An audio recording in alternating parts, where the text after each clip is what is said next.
I was so excited to get my shipment from Last Bottle Wines in the mail the other day, full of incredible red wines, all from Napa Valley. I love wine tasting, so having this to my door couldn't be happier. Also, couldn't be more excited that today's episode is brought to you by Last Bottle Wines. If you don't know already, they're a Napa-based online wine shop with a twist. They offer just one handpicked wine per day until it sells out, and they're always at incredible prices. We're talking 30 to 70% off retail. And the best part is that there's no subscriptions, no fees, and no minimum purchase. And I could not be more excited to bring this offer right now because they're having a marathon sale, which is coming up March 28th and 29th. Even better, we're offering Dateable listeners 10% off your first order with code DATEABLE. So if you are a wine lover like me, this is a great time to join. And did I mention that shipping is 100% free? So what are you waiting for? Mark your calendar for March 28th and 29th, or get on it earlier if you want. You can sign up at lastbottlewines.com and use code DATEABLE and find out why Last Bottle is the most fun way to discover and buy amazing wine. This episode is made possible by Badlands Pets. As you all know, Mojo, my precious baby, is the reason why I found love in the first place. He made me feel love again. So I would do anything to ensure his health and longevity. And actress Katherine Heigl and I have that in common. She's helped save over 16,000 dogs through her foundation. And after doing a ton of research, she feels there's one place we can look to improve any dog's health, and that's their food. So fortunately, she found that just by adding a few special superfoods to her dog's food, she saw huge transformations in their health. So she's made a 20-minute video explaining step-by-step how anyone can do the same thing to see incredible changes in their dog's health. I've definitely re-looked at what I'm feeding Mojo and making sure that, hey, he only has one life to live, and I want to make sure it's the best damn life. So if you want to keep your dog healthy and happy, go to badlandsfood.com/dateable and watch Catherine's video right now. Again, that's badlandsfood.com/dateable. The Dateable podcast features real stories from real people of how they make modern dating work, or not. I'm your host, Yue, former dating coach turned dating insider, if you will. On each episode, you'll hear commentary from my producer, Julie Kraftchick, and other surprise co-hosts. This episode of Dateable is brought to you by 500 Brunches. 500 Brunches connects like-minded people with similar interests to meet in real life over brunch.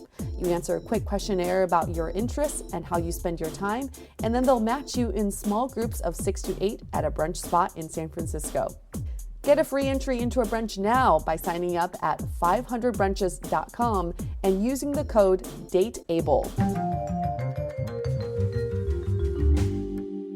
Hey everyone, welcome to another episode of Dateable, a show all about modern dating. And you know what happens in modern dating a lot? Things can change real fast. So we actually brought back a guest. We talked to Margot a few months ago, and our conversation was about just like your regular modern dating conundrums and coming to these realizations about why you were feeling the way you were when it came to like dating fatigue and all the men that you were dating and why they made you feel the way you did. And, you know, we had a good conversation. A few months later, we checked in with Margot, and she's back in the studio with us today, and she brought someone with her. Do you want to introduce who you brought with you? Yeah, I guess that the most surprising and awesome part of this year has been falling in love with a woman. So my girlfriend Elisa is here. Hello, everyone. Hey. Yeah. Literally, I've been banging my head against the wall for years trying to date men. And I'm like, what's not working? And my first date with a woman, I'm like, we fell in love in like a week. So I love that in our trailer, too, there was this one piece that you is like, I think you just might be dating the wrong types of guys. And I said, that's for damn sure. And it was so foreshadowing. Damn sure. So what's been great about this is that we have not gotten any details from Margot about how you guys met, how this came to be. So this is the first time Julie and I are hearing this story. But before we do that, let me just give you a little background about who Margot is.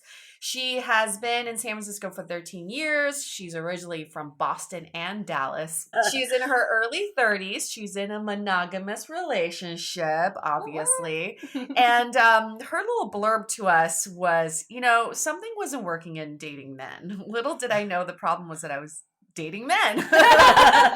She said, I never could have dreamed that I would experience love at first sight with the first woman I went on a date with. All right. And that woman is Elisa. She's been in San Francisco for 2 years, originally from Chicago. She's 32, also in a monogamous relationship. I should hope so. And her blurb here is just so sweet. She says, my girlfriend and I are new to dating women after a long series of failed relationships with men, which left us feeling empty and directionless. After some serious self-work and therapy, we each opened up to the idea of dating women earlier this year. Mm-hmm. This year, 2018. She was my second relationship with a woman, and I was her first. Our experience was love at first sight, and we're excited to share our story about finding love in different forms and in our experience in a different gender. Yeah. Boom, boom, boom. Okay, let's rewind for a sec. Margot, after you came for the last time to record your episode, what happened? Where I had gotten in that episode is just understanding the importance of communication and not being really afraid to sort of ask questions early on, like to find out intentions of the person. Because I was really tired of this cycle that I was stuck in where I would start dating a guy and like either they would be like breadcrumby or just like non-committal, but it's like, months in, find out that they actually are not looking for a relationship. And, it was just pretty frustrating. But you just started seeing someone, right? When we spoke. I mean, I've dated so many freaking people at this point. I'm sorry. But it seemed like this guy was different. It did seem that way. And then he was like, did the same thing. I think that we did have more friend chemistry than romantic. And I think, I don't know. I mean, one of the things that I wonder if these guys picked up on this before I did. Like, if they knew something about me that I didn't. Interesting. That, like, I just wasn't that into them. Okay. Everybody that I say is like, you're giving these guys too much credit. But I don't know. I mean, I think there's intuition. For sure.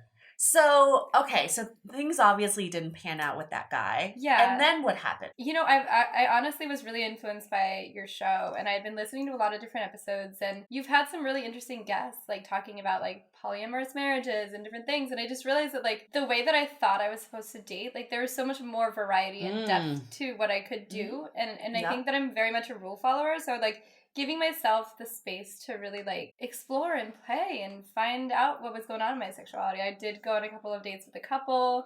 How did you find them? On Bumble. It was just one of those things. And apparently they're like, yeah, we've had a lot of people that say that they're interested, but then they won't show up for the date. So I was actually the first person to show up, which I thought was kind of funny.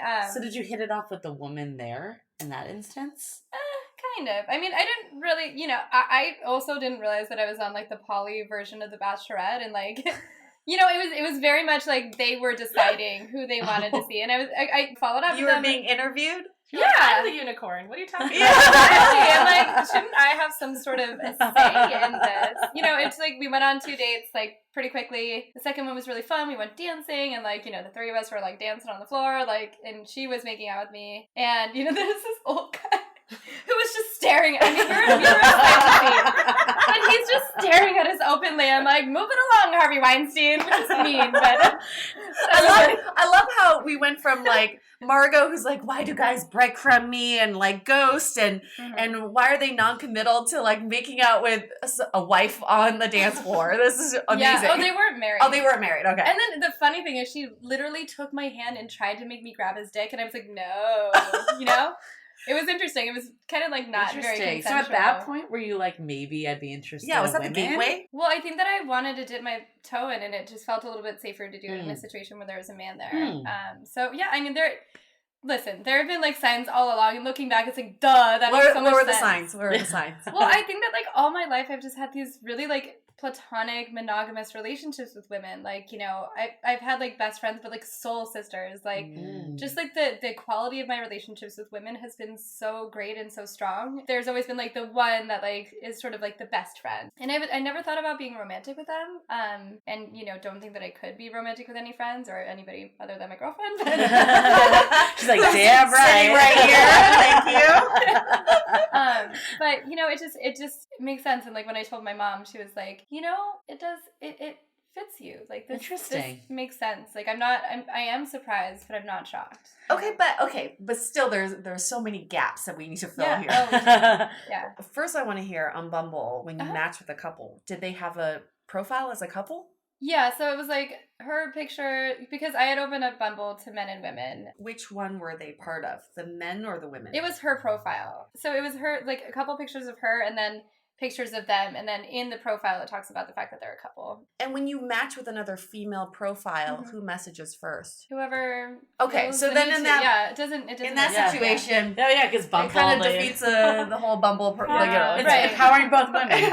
Right, both women are empowered. Did you guys meet on Bumble, or where'd you guys meet? Yeah, okay, I met on Bumble. Who made the first move? It was me. Yeah, I had just gotten out of a really bad breakup with a woman. With a woman. Okay. And it was the first relationship with a woman where I felt ghosted. So like I even acknowledged later where it was like, you're not really getting back to me, etc. So I ended things. See, men and women are both guilty of ghosting. Yeah, okay.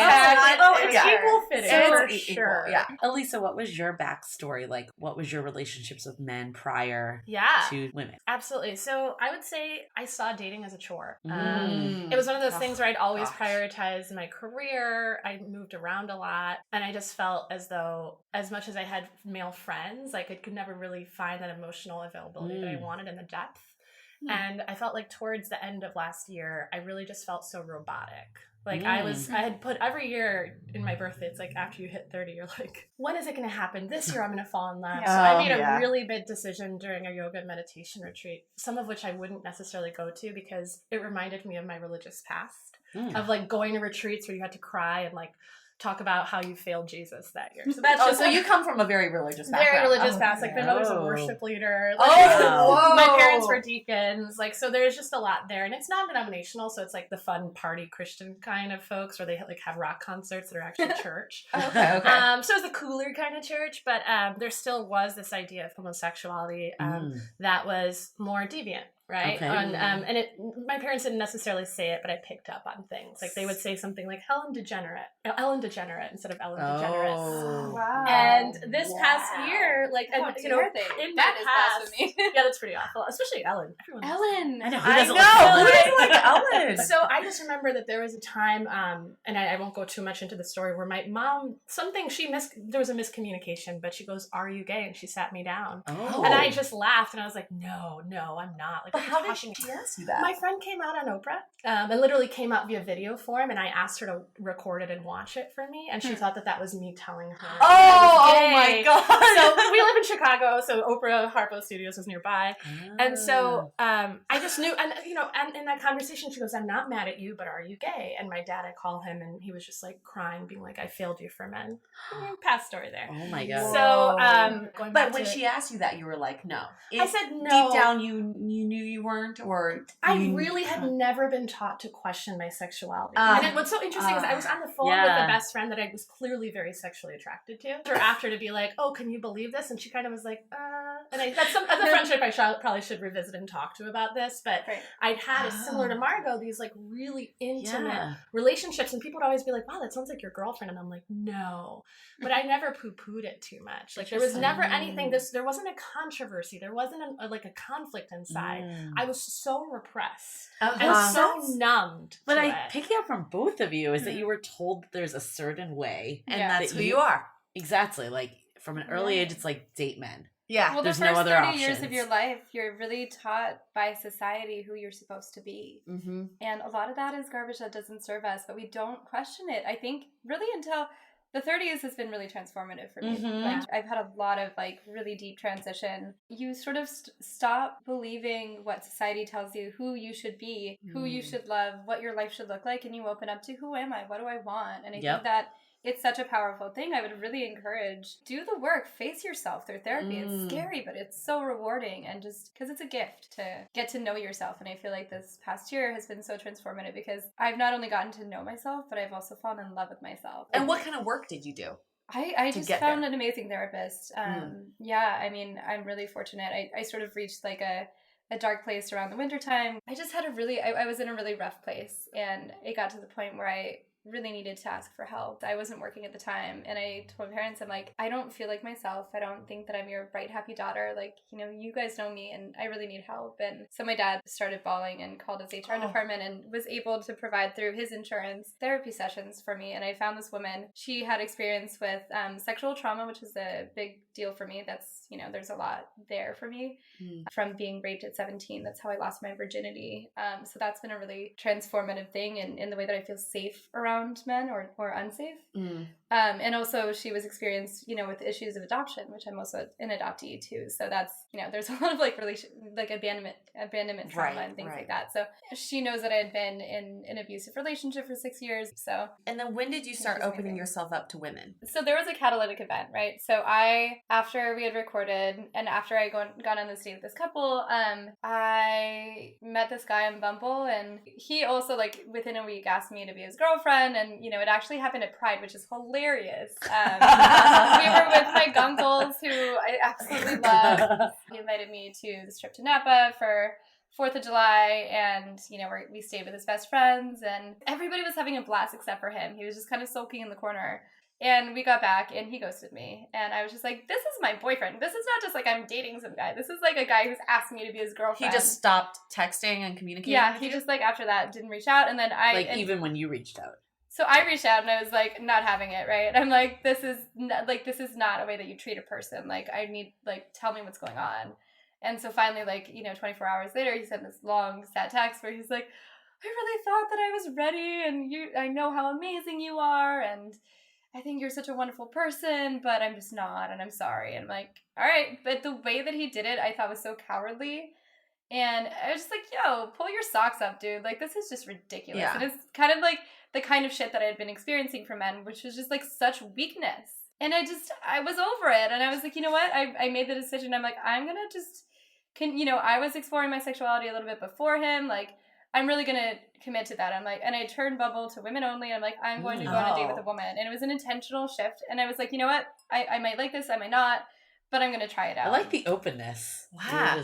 Yeah. Well, I mean, honestly, your show is partially to think because I just have learned a lot about the variety in which you can really explore who you are sexually. There's so many types of relationships. And I think when Julie and I first started the podcast, we're like, how many episodes can we do with the dating that we know? Right. And then the more we did, the more other issues and topics were uncovered. But the dating we know is what you guys alluded to. Yeah. It's like very much like this is what you're in the supposed box. to do. Yeah. Meet a guy if you're a woman, get married, have kids. Like it's very like robotic in a way. Yeah. And the thing that I had really learned and uncovered about myself and what I wanted through therapy is that I've always wanted to be a mom. Marriage and children, it's important to me. Mm-hmm. And it's been interesting falling in love with Elisa because it felt so far away, like that dream and that goal. Mm-hmm. And now it feels so much closer. And of course, like falling in love with a woman, you have to change the way that you picture the rest of your life, but it just looks so much better now. Well, let's get to that later. Yeah. I want to hear about Elisa's journey. Yeah. How did you open yourself up to women? Yeah, absolutely. So I mentioned this yoga meditation retreat that I went to. That was like one of those things where my friend had to basically drag me in. It was a New Year's thing, right? So it's like,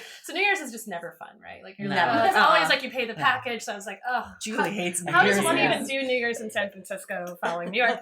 I ended up going to this retreat, and it was really beautiful because they worked through your chakras. And a lot of it, there was a lot of imagery that came up. I saw a vision of an old woman with a gun, literally in my heart chakra, that said, "Not around my not around these parts." And I was just like, "What the heck? What is happening? Like, what's happening?" So people would be like, "Oh my god, I saw a flower or a tree," and I was like, "I saw an old woman with a gun. Like, what is happening?" Right? And so I realized I was so closed off. So I had all these like beautiful thoughts, and so the goal of that trip was to let go of like past anger with parents, but also to set intentions to find love.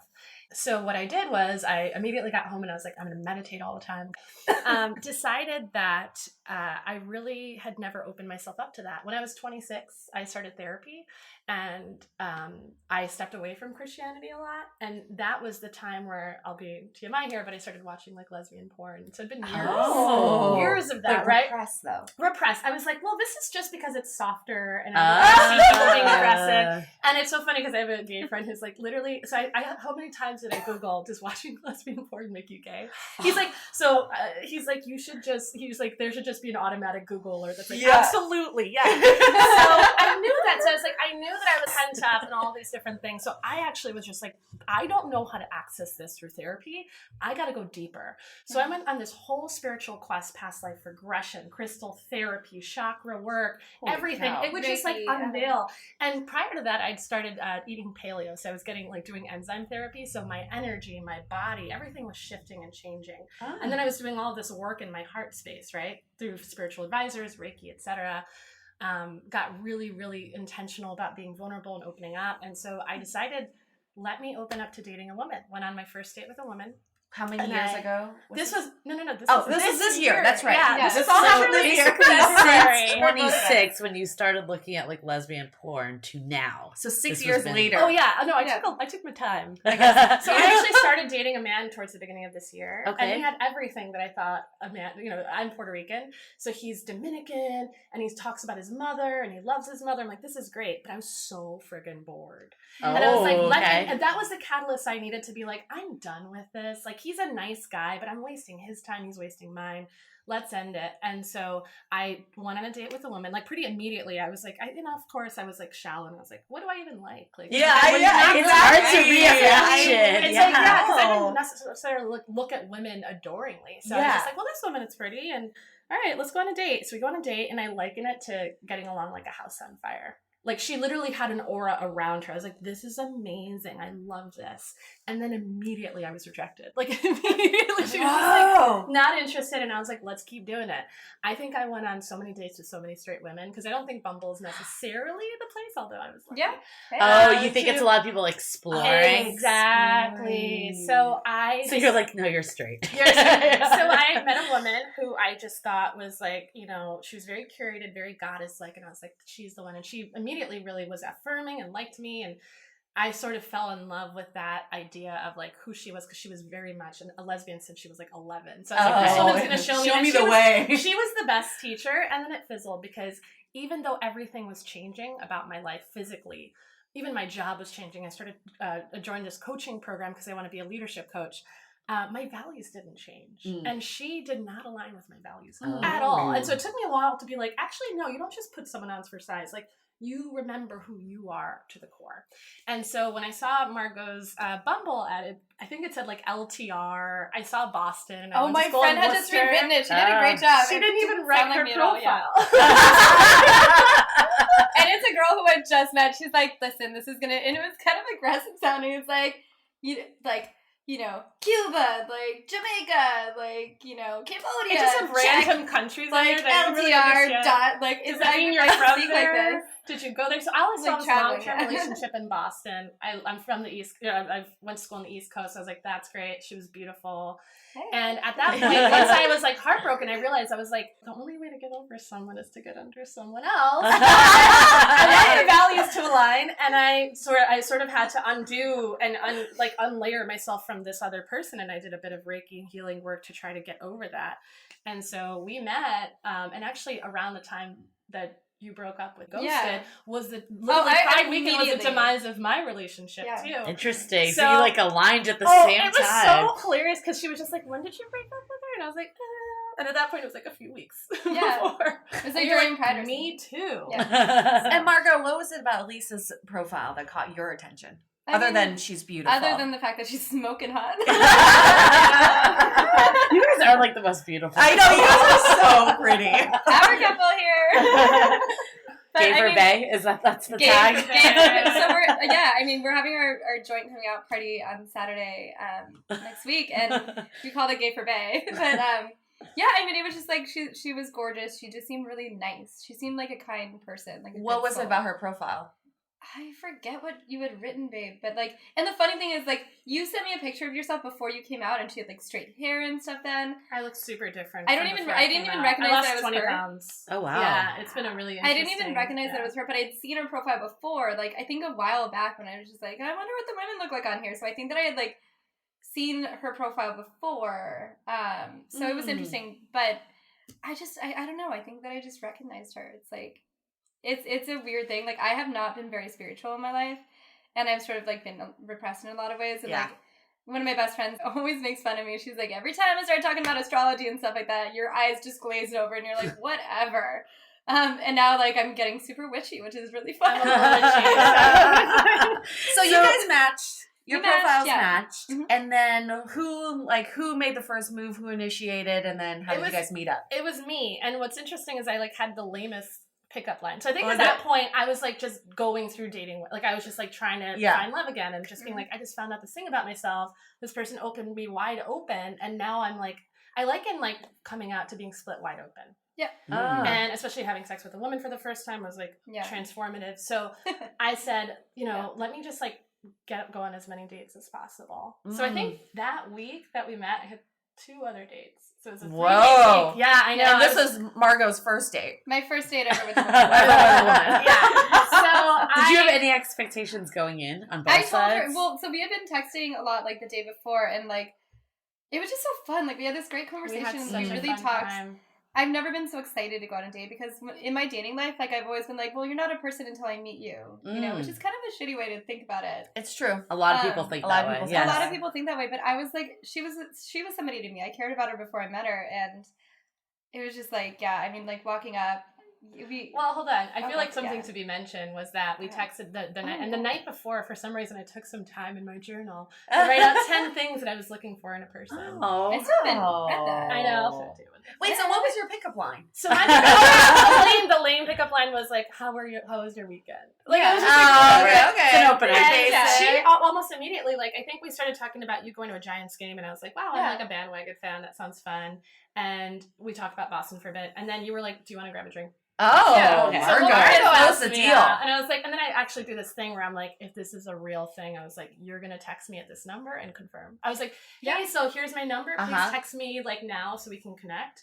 Because I felt like that would be better. And I put the onus in her court to like, and then she did. She took that was great. Of course I did. I wanted to meet her. I should mention that like we were having this great conversation via text, and I was like, oh my God, I need to tell her that this is the first date with a woman. I wanted to be honest with her, and I was really afraid to tell her that because I didn't want her to be like, you might be straight, like, you know, or just like, you know, have that fear going in. And I told her, and she's like, come on in, the water's fine. And I just thought it was the sweetest invitation. So both of you said it was love at first sight. Describe that first meeting. Yeah. I walked up from like the ferry building to Hardwater, and her back was to me, and she was wearing these jeans, these like cute little ripped up black jeans, and this like flowy white shirt that like was like fluttering in the breeze and like opening it. I'm like, hello, oh my God. I just want to point out that no man would ever remember the outfit. No.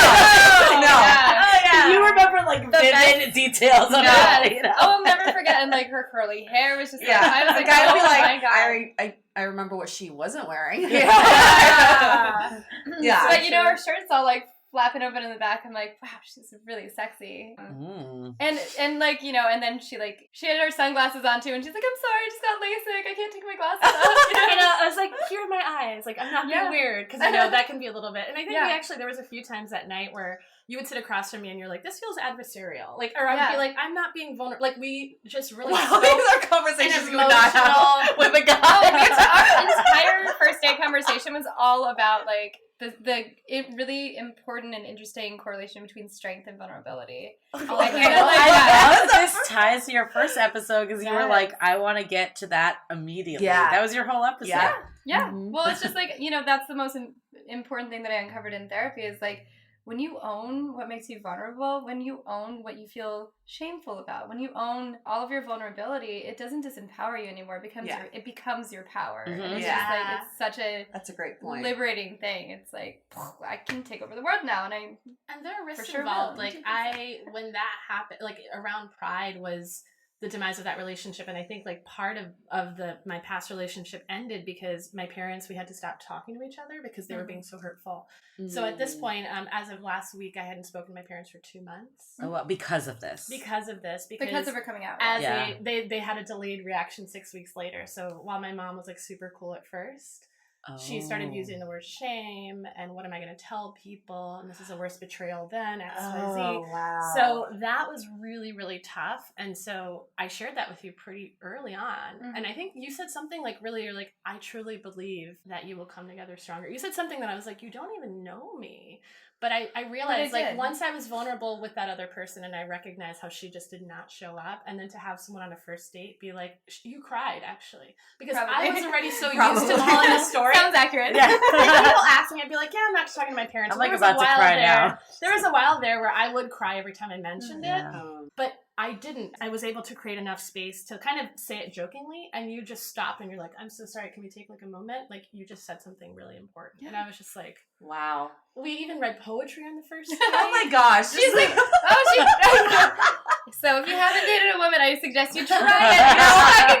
I know. I'm like tempted to open up my Bumble. I know. Just look You for should women. just listen, try. Why not? Okay, so one question that I'm sure people have, how is sex different? Like, how do you go from dating, like hooking up with men to not? It's time to take a quick break so we can tell you about our current sponsor, Green Chef. Green Chef is a USDA certified organic company that includes everything you need to easily cook delicious meals that you can feel good about. Now, I don't really know my way around the kitchen, sorry ex-boyfriends, but we absolutely loved using Green Chef because the recipes are quick and come with easy step-by-step instructions, chef tips, and photos to guide you along. Now, some of you know Julie has been doing a paleo diet, so love that Green Chef offered everything from paleo, vegan, vegetarian, keto, gluten-free, omnivore, and carnivore meal plans. Also, with a variety of organic ingredients, we felt great about what we were eating and how it got on our table. And the best part is everything is hand-picked and delivered right to your door. Let Green Chef do the meal planning, grocery shopping, and most of the prep, so you can live your life and then whip up this amazing meal. For Dateable listeners only, you get $50 off your first box of Green Chef. Go to greenchef.us/dateable. That is greenchef.us/dateable. Now, back to the show. How is sex different? Like, how do you go from like hooking up with men to not? That physical attraction. Yeah, because I can see I totally am on, like, I get all the mental aspects of it, but I'd love to hear your thoughts. Well, first of all, I was intimidated by the vagina factor. I was like, I don't know if I'm gonna like this, like what it tastes like, all the different things. Had you had sex with a woman before? I had a threesome before. Kind of, it freaked me out. I was just, if you are considering a threesome, I would recommend, like, maybe not doing it, but I don't know. That's another episode. Yeah. Have good communication. Yeah. So the vagina factor. Back to the vagina factor. Right. Back to the vagina. So I just didn't know if I was gonna like it. I liken it to, like, I've been like eating saltines my whole life, and then like finally had the courage to try a juicy steak, and it's like, oh man, what was I missing here? I will say too, I felt a lot of sexual energy coming your way on the first date, and that was like really weird for me because I'm expecting like awkward and closed off, like probably I was on my first dates with people. But I think at one point I was like, I don't even know why I wore that shirt. I think I said that to you. I was like, it's an annoying shirt, and you're like, it's kind of inappropriate for work, like, and you're like, and you go, I hope it's because you knew that we were gonna go on a date tonight. Oh, like she was like, I hope you work for me. And then I was just like, and then you talked about reading this book named Come As You Are, and I was like, talking about like not being able to get off on your own. So I was like, okay, this is like, I was almost like had to go to the bathroom because I was like, oh my god. The next day, so we saw each other 4 days in a row. Oh wow. So what? How did the first date end? Yeah, I walked over to the BART station. She grabbed my hand, and I was like, "How was the water?" Like, like I think that what you said to me is like, "How was your first date with a woman?" And I was like, "I can't imagine a better first date with anyone," Oh. And then we just like hugged, and she went down. Didn't kiss on the first date. But I was like, she went down? Into the BART station.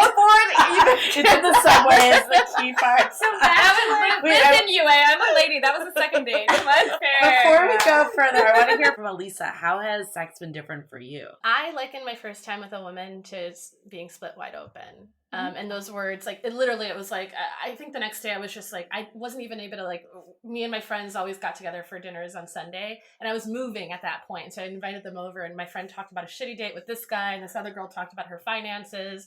And then I was the last one to give an update, and I'd had sex the night before. So last night, and they're like, oh my God, you buried the lead? Like, really, this whole time you're just like, finances, and you didn't tell me? And I was just like, and I literally was like shaking. Like, it was just like literally like this monumental experience. Interesting. I mean, sex with Margot is way better. So I was like, I didn't know. But like, basically our second date, you stayed over. Yeah. So first date, there was no kiss, just a hug. Well, I mean, she knew that consent was really big for me because, like, I've had sexual trauma. I'm a survivor of rape. It's like consent is really, really important, and she picked up on that. And it's like the whole thing was so amazingly consensual. Well, because women are just so intuitive. That's what I was to say. I feel like so much more. I asked to hold your hand. And this was a second date. We You asked to hold her We hand. Netflixed and chilled, right? So we're watching a show that you wanted to watch. At whose house? At my house. Okay. And I remember after I held your hand for like 20 minutes, you were just like, but when do we kiss? At what point do we get to kiss? And you said, oh, if there's consent, then right now, yes. And she just like pounced on me. It was great. So I think quickly I was just like, we're not going to have sex tonight. Or I said something like that. You said it. I did, because I was just like, hey, by the way, like, I think that this is good if we like wait. And you're like, absolutely. Because you're taught to, like, you know, like, people are going to... The fear in me was that, like, if you sleep together too soon, then she'll go away. Well, that's always the fear. That's what society tells you, right? But it's also been my experience with men. It's like, you know, even when you're dating for a while, like, you know, when you finally put out, like, they just abandon you. And for somebody with who's adopted with abandonment trauma, it's really, really painful. Yeah. So I didn't want the fear in me, and she recognized that there was fear in me and said I didn't want to lose her. But then we continued, and and I didn't want her to stop it. Like, I didn't know if I even liked this or wanted this, but, you know, at first, before I met her, but I was just like, wow, I really want this woman. Like, it was really hot. Just to ask another logistical sex question, because I'm just super curious. How does it work? Yeah, exactly. Also, another fear of mine is I've never been able to get myself off, and that was actually, like, my New Year's resolution this year, is that I wanted to learn how to get myself off. So I was like, how can I possibly... It's a good New Year's resolution. Girl, yeah, you waited this long? I still haven't figured it out. Like, honestly, like, I'm still working on that. On her own. Although, right, well, I don't know, I'm pretty happy in that, you know. But anyways, like, I was worried that I wasn't going to be able to please her. And I was really scared that, like, if I couldn't give myself pleasure, how was I going to give another woman pleasure? Because clearly I don't know what I'm doing. It's the same anatomy. Yeah, like, how would you do it? Yeah. Wait, so then how did you guys navigate around this whole thing? Okay, so... We want to know. So we were on my, like, really awkward couch. And so I think at one point when we were making out, I was just like, let me, like, actually it'll be easier if you just, like, lay down. So then I think I asked very, like, consently to, like, is it okay if I take this off, etc. Okay. And then I didn't have her worry about my situation. I didn't have her go down on me the first night, because I just felt like, let's focus on you. And I also wanted to get waxed. And I wanted to get waxed. Thank you for sharing that, baby. I wasn't prepared. It was almost like a known thing. I was like, if I don't do this, then I won't have sex. I do this all the time. If I don't shave my legs, if I don't wax, and then you're like, oh shit, allow myself to do it. It's a safety mechanism. Yeah. So logistically, I mean, I don't know how deep. Let's get deep. I mean, you focus on, like, so I went down on her, and we also did a lot of, like, interesting grinding situations. And I think that's what was happening. She taught me how to scissor. How do you scissor? So, do you want a demonstration? Yes. Give a verbal for our listeners. Yeah. So it's like, so if you think about two scissors, right? Or like if you think about like two triangles, right? Or like two V's, if you will, and you put them together at their point, that's scissoring. So you're rubbing your G-spot.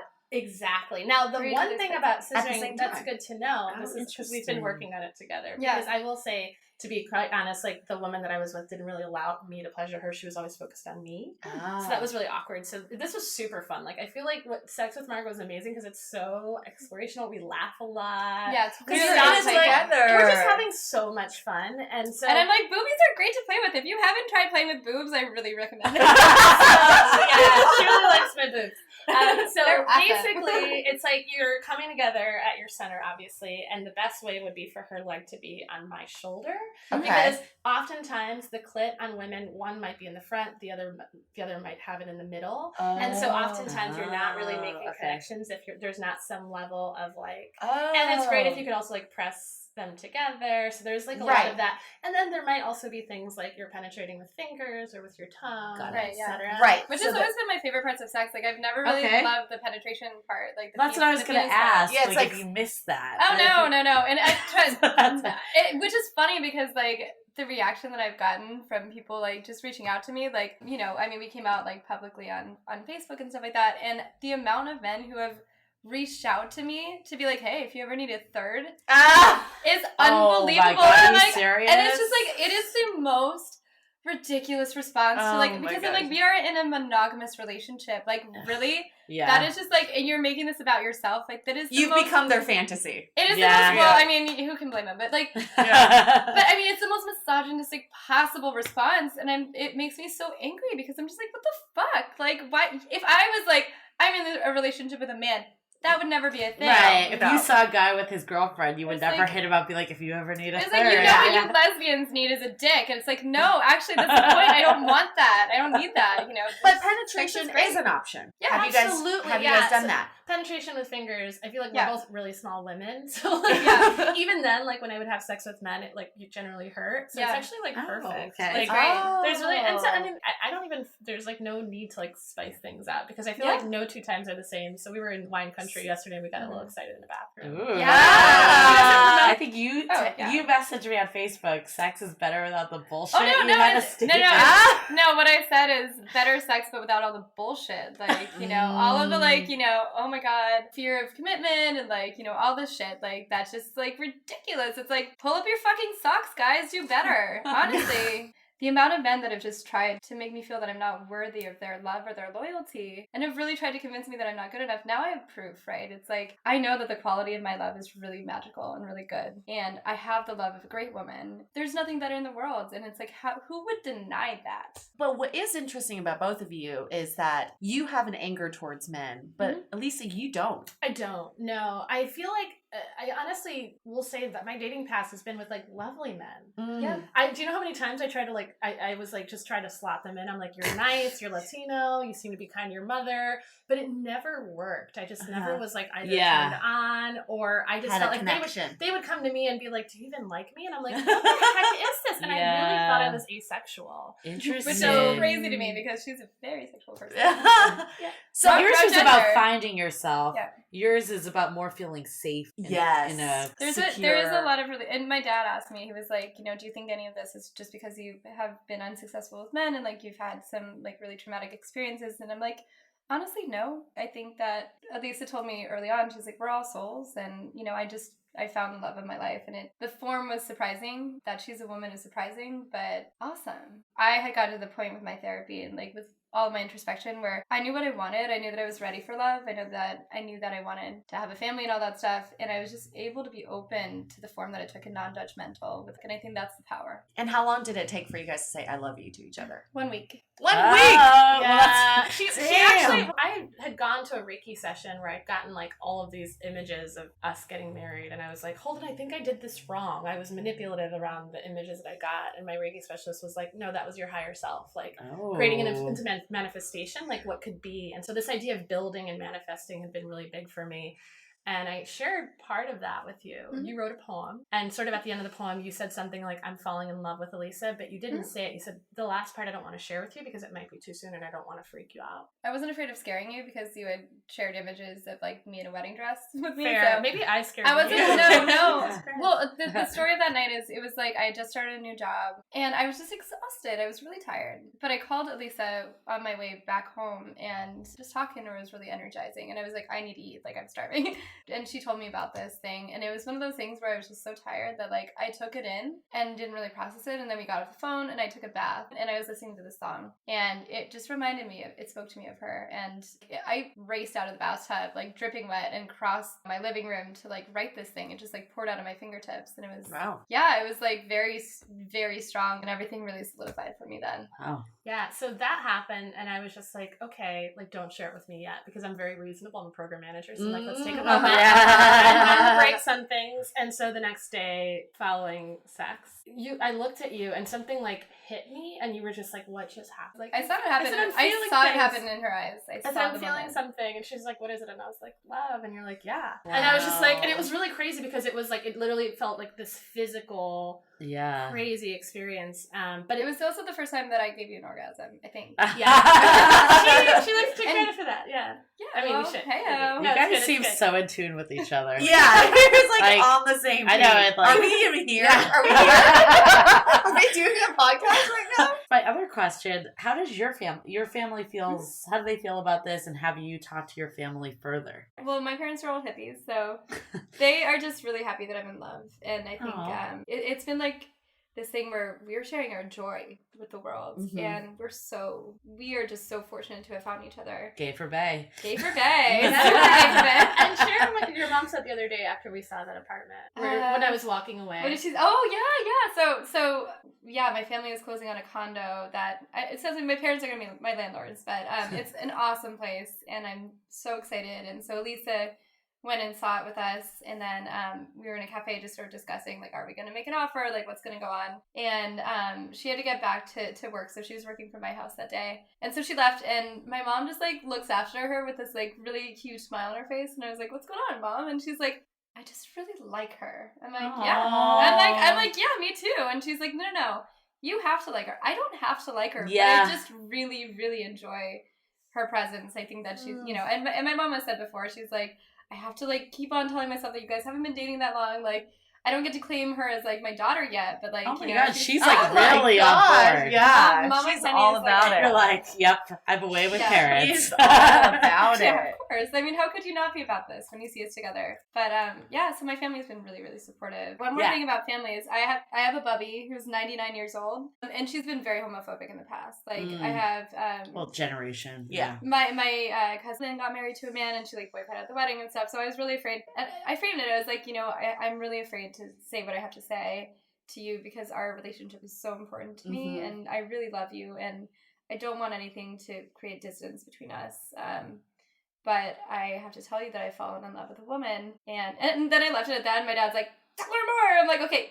And I, like, gave her this story and whatever, and what she said was shocking to all of us. She was like, Margot, I love you just as you are, and I am just so happy that you're happy. I think that right now you're really exploring who you are. Yeah, she met me with so much grace. She was like, I just love you so much, and nothing's gonna change that. I'm a little bit afraid because she's been calling me this weekend. She's like, well, I've been thinking about you a lot, and I'm finally ready to really talk to you.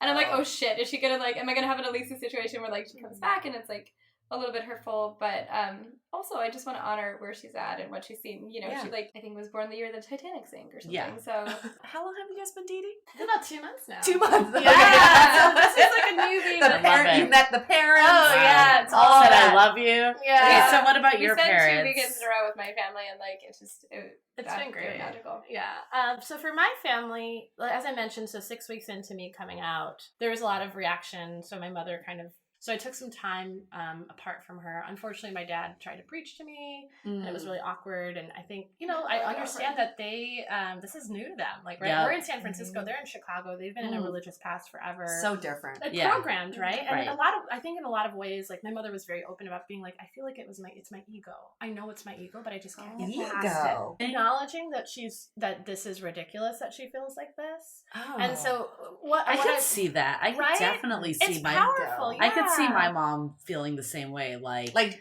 you're like something went wrong. Yeah, she did something wrong, or that, like, she goes, I know I'm being ridiculous and having a problem with this, but I just do, and like the outward appearance, like all that. Yeah, what do I say? How do I explain? With my father, I think there's a lot of shame, and so I recognize I'm still struggling with my shame. Yeah, so I had to offer grace there and say, I love you so much that I actually don't want us to be hurtful to each other. And I also think she wants to serve this supportive role for me, but she can't with this. And I told them, I was like, you don't have to accept who I am. Yeah. You don't even have to defend my choices, but defend me. You always have defended me. And so, you know, they have sort of wanted access to me over this last 2 months, but I reached out to them recently and said, if you're honestly willing to like be open with me, do not be fake, we can chat. So I've been having conversations with my mother. Father, not yet. I think there's a lot there where he feels my father was not the most faithful. So I think he feels as though he sort of demonized me towards men. Oh. And that's actually probably what delayed me coming out, is because in years of therapy, I was just like, why can't I get over this? I've already forgiven him. Well, I didn't realize, like, no, because you don't want to date men. Okay.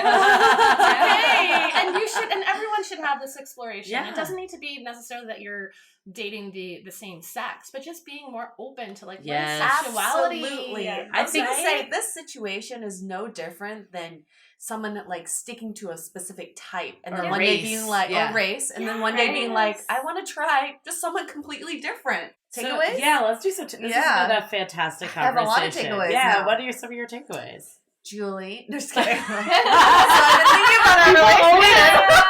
People always think we share UA studio when they come over, so maybe that's our sign. If I'm still single in 10 years, no, but I think... Don't wait that long! Gave her pay always! I feel like there are many takeaways, as usual, but one of the biggest takeaways I think everyone should be thinking about right now is being open to exploring who you are. And I think you said something in the beginning, Margot, meet yourself. And that's something that we don't do very much. Like, we go out and meet other people, but when was the last time you checked in with yourself and was like, hey, Yue, who are you today? You know, like, who, if you were to describe yourself to someone who's never met you, how would you describe yourself? Yeah. So we face yourself head on. It takes courage. It takes so much courage, because a lot of that comes from pain, comes from anger, comes from shame. And if we don't uncover all those issues, then we just end up avoiding them and just burying them deeper and deeper and deeper. But we carry those into our relationships. And then one day, the deeper it goes, the harder it explodes, right? So one day, all of this comes out. So it's always good to just check in with yourself, meet yourself, face yourself head on, and be open to exploring who you are. Get to know yourself. Yeah. I think my biggest one is in the same line is like what society is telling you and what your family is telling you. Like, I can relate to this because my family has always been like, marry a Jewish boy. Like, that's always been it. Narrow. Like, and then I dated an Asian guy in college, and then from now on, it's been date someone white. It could be, like we mentioned, like, it doesn't necessarily have to be gender and lesbian or gay relationships. It could be just changing your type, changing the race. Like, you don't have to do what your parents have told you all this time. We internalize a lot. So we're all very easily influenced by people that we know love us, that have our best interest, but sometimes their worldview doesn't necessarily serve you. Yeah, and I think also just things have changed. Like we talked about on this podcast, like what you heard, Margot, is like, there's not really that one traditional relationship anymore. Like, we hear of people in triad relationships and polyamorous marriages, like all different sexualities and gender fluidity. Like, there's not really like a one size fits all. In our parents' generation, that just didn't exist as much. So they don't necessarily even know. Coming out to my little sisters, I will say, like, I was shocked by my 99-year-old grandma. I also have two sisters, one of which is going into her second year of college, but the other one of which just started high school. And their reactions were just like, oh yeah, okay, can I talk about what's going on in my life? They're like, no big deal. They're so much more comfortable with the fact that sexuality is really fluid than we are. But I think when we're talking about being open and being open to other types of people that you're dating, it's not some people feel like, okay, I usually date guys who are 6'4" and above. I'm going to open myself up to 5'11" and above. You know, that's not being open. I think being open to other types of people should make you feel a little uncomfortable at first, right? Yeah. Like going on challenge yourself. To challenge yourself and say, ooh, I don't know, this makes me feel a little bit out of my comfort zone. Then you know you're being open. However, don't like exoticize or fetishize something. That's a problem too. It is. You can't go to, like, they're still a human being, and it's about opening yourselves up for humans, not just to check a box. We're we're all just souls. Well, what's interesting too is like even on these online dating apps, like my friend really, I was getting over this last relationship, and I was like, but she gave me gifts and she gave me this, and she goes, Elisa, you have to look for the intangibles, yes, the values. Yeah. And so I was like, how do I look for that on a dating app, right? Like, how do I look and be like, do your eyes open to a good soul? And do you look kind? Right. Yeah. And that was really important. And so I think like that is like really powerful. It's just exactly right. So I think in one of your episodes, you mentioned like the idea of a laundry list about what you're looking for versus a laundry list of what you're looking for in a relationship. Yeah. And after that podcast, I wrote that list. Good for you. And after that list, I met Margot. So I do think God, like I love the it. power of just like really reframing the way that you think It's all and about turning it on its reframing. head. Totally. And it won't be uncomfortable. There's been so many times where, I think the first date, you were like, you kept saying like, oh, this is so amazing. Like, how are you feeling? I'm not sure. And generally I would respond to that, but I was trying to be more honest. And I'd be like, oh, no, it's great. And so finally I go, honestly, I'm terrified. And she goes, and you guys were vulnerable. I think this is always my problem with men. I can be a little bit, I'm a tiny person, but I'm a lot coming at you. Like, there's a lot of energy. It wasn't necessarily that. It's just that you seemed Margot. so solid and present and vulnerable, and I was literally terrified because I was like, I wasn't expecting to meet someone that soon. I've gotten this feedback from men that like they're like, you're so short, and like that makes me really uncomfortable. Yeah, I'm okay. Bye. Well, then that's not the right person. Yeah. for Right. you. They're Well, I think that's intimidated what by it that. is. Like, you guys, like, I feel like there's been we talked about just finding that right person. Is so whatever. My half Lauren. Yeah, exactly. Exactly. It just shows you this story is not about being gay or straight. It has nothing to do with that. I've actually heard this story from a really close guy friend of mine who dated a man in college, and he said, I didn't put myself in the gay category or the straight category. Mm-hmm. I happened to fall in love with someone who happened to be a male. A lot of people think that way now too, especially with like bisexuality too. It's like just about, you guys have said this a few times, the soul of the person. Yeah. Not necessarily. I'm not at the point where I want to say like I am a lesbian, although I might be. I don't know. I mean, it doesn't even matter, Elisa right? definitely identifies as a lesbian. I don't necessarily. I just have found the person that I want to spend my life with. And she's a woman, and she's a woman, and that's great. And better than okay. And I think it's like people always say, this is the type of person I picture myself ending up with. Yes. How can you picture that person? You haven't even met that person. You should be thinking about the person I'm going to end up with will happen to be whoever. When you're looking for that person, it's not like you're looking specifically for these physical characteristics. Also look for the values. And like, I think that there have been a lot of times in my dating where like I've ignored the fact that the values are unaligned.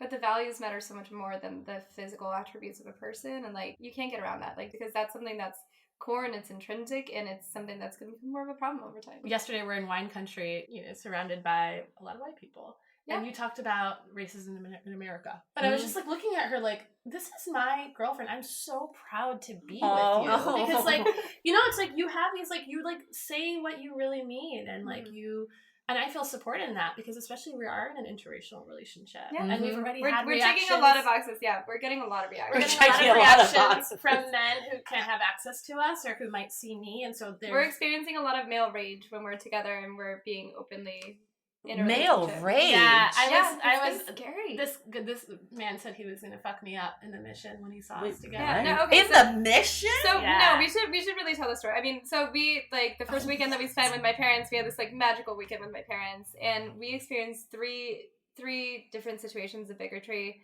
One in Sonoma County, one in Marin, and one in the mission. Like, which is funny because we had this amazing weekend. It's like this dude's coming in here to throw it off. But I think the most potent one was in the mission, where she walked, she's amazing. So she walked me to the bus in the morning so that I could go home and walk my dog and go to work and stuff. And we're just like, we're holding hands. We're just, sitting at the bus stop. And she kissed me. And then we hear this person talking. And it's like, oh, are you a man? He said, no, he was like, you in the glasses. And she had sunglasses on. And we're like, oh, he's talking to us. And he was like, I'm going to fuck you up. I can't believe this happened in the mission. I think it was maybe coming down from happens a lot. Yeah, but if it's happening this much in San Francisco, imagine other places. I never really thought about having safety issues as a lesbian relationship. It's a big deal. Men can't access you, right? So that's something. It's like when they can't understand, right? So it's like, how many times have you just been harassed? But can you imagine if someone who is of that mind sees two women together. Like, So the normal issues women face alone, it's like amplified when it's you're with another amplified. woman. And Wow. she mentioned this Impact Bay Area self-defense course. There's an LGBTQ course, and the focus, whereas the regular course might just be focused on one attacker, the focus for the LGBTQ course is actually focused on group assaults. Interesting. So when a group assaults you, and I think in this experience, it might be more of the gay man, but then I recognize I do this often where I worry about the other person. In reality, it's my own concern. So I project that on you. So I remember just being like, she's not going to want to date a woman because you're going to be targeted in this way. Like, this is, having just come out, and I call her, or she calls me, and she's like, hey, you're really being triggered by this. And I was like, I realized I felt disempowered because I didn't know what to do. How would I have protected her, protected myself? And I recognized I was going through a good amount of shame from my family, from the world, and now I was seeing it. So I'm like, oh God, is this my future? We both had worries about like being perceived as being like a sexual diva, and also because like neither of us has been this sexually attracted to a person ever, so it's like you kind of fear like your own sexuality in a way. I can't believe this is happening in 2018 in San Francisco. This is just, I mean, I can't even imagine other places. mind-boggling. Yeah.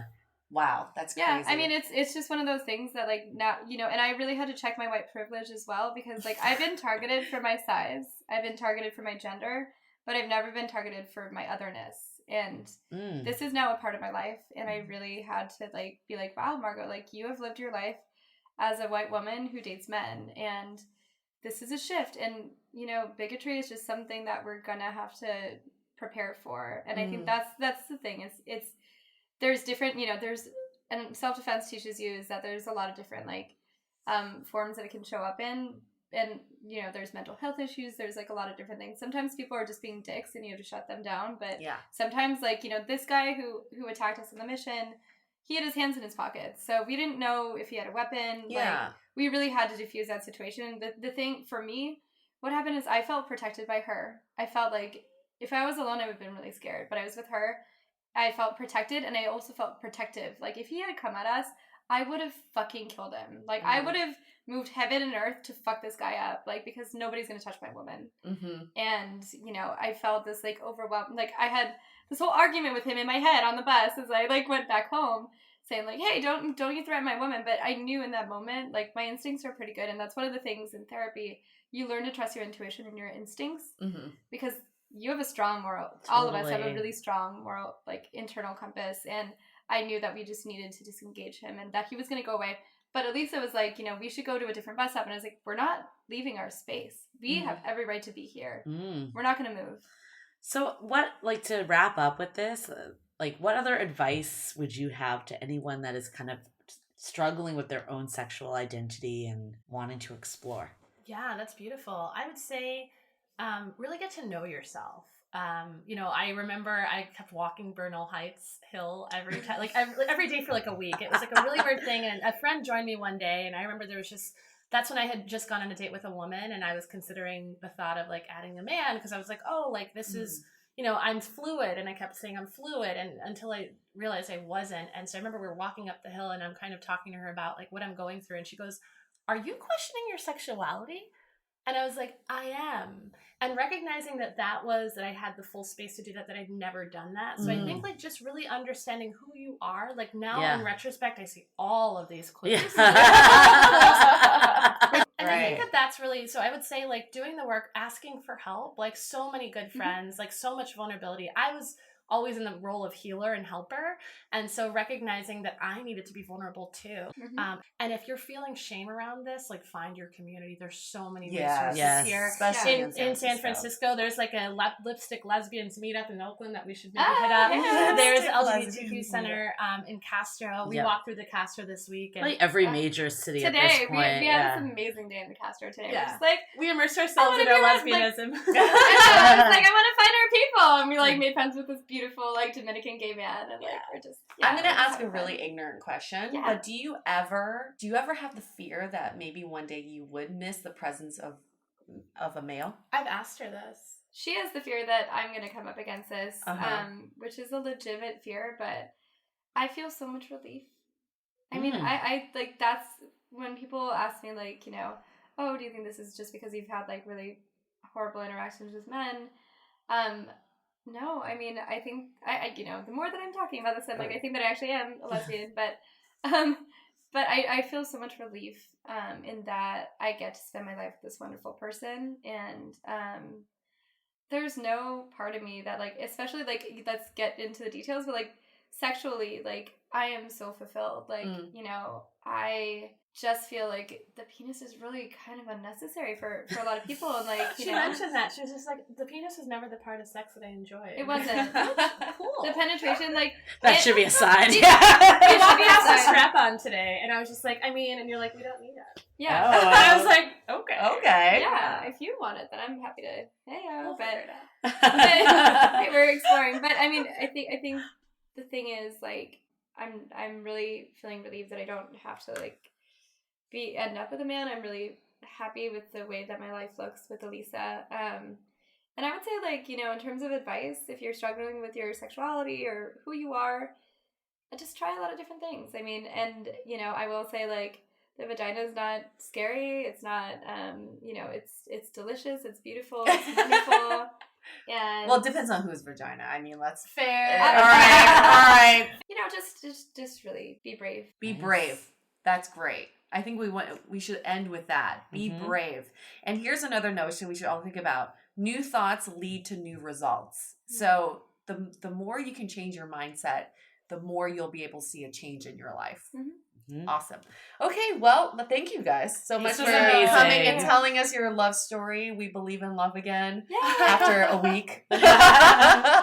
Very expedited. I love that. It's expedited, but then we had to really be like, okay, now we need to balance it out. And, like, we're building something here. We're building the foundation on which our life is going to be. So that's, like, that's a really, I've been in the building industry for too long, but, like, you got to build the foundation really, really strong in any relationship. Like, you can fall in love fast, and that's okay, and that's great. And I think that you should never, like, limit the way that you're feeling, but build that strong foundation, because the rest of your life is going to sit on that foundation, and it's powerful. It's important. If you have questions about, Margot and Elisa's journey, I think it's good that we can always connect you guys. I think it's good to find. We're really happy to. I feel like you guys are the poster child for anybody going through this. And I'm also into coaching. And so I'm leading a talk at Lesbians Who Tech in New York because I'm in tech as well.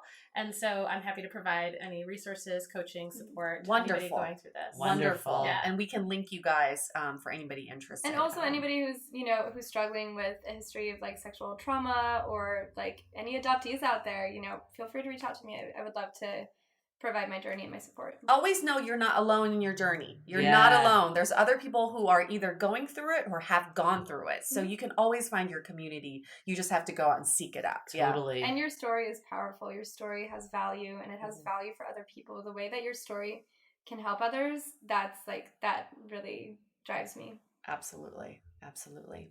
Thanks again for coming on our show. I have a blog too. I forgot about it. Yeah, point at me to your blog. I have a blog called The Real Adventures of Miss Margot, and I haven't done my coming out post. This is actually kind of my coming out thing, but I will, and I think that it's just, like, the reason that I started it is because I realized that some of my experiences can really, like, have helped other people. Absolutely. Yep. And what I would have given, like, when I was in the depths of this abusive relationship, to hear a story like mine, I always was like, I wish there was an instruction manual on how to leave your boyfriend. And I didn't know how to do it because I was so young and I was so entrenched in it.